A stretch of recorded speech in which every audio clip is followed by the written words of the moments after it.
5 лет исполняется историческому парку «Россия. Моя история» в Якутске в этом году. Глава региона Исен Николаев встретился с директором исторического парка в Москве, управляющим директором фонда гуманитарных проектов Иваном Есиным. Предметом обсуждения стал профориентационный фестиваль федерального проекта «Билет в будущее». По словам руководителя, ученики с 6 по 11 класса знакомятся с миром профессий. Учебные заведения, промышленные и производственные компании проведут пробы с погружением в деятельность.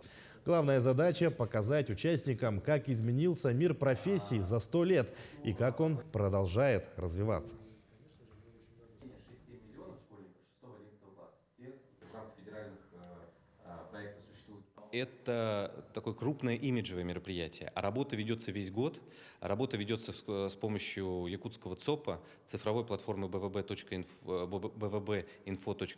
И мы можем дать якутским школьникам Республики Саха, собственно, лучшие в стране сервисы бесплатно по профориентации. Это означает, что ребята, пройдя диагностики, посетив профориентационные уроки, которые делали лучшие специалисты в стране, пройдя профессиональные пробы здесь, в местных колледжах или на различных площадках партнеров, могут понять, какую профессию они выберут.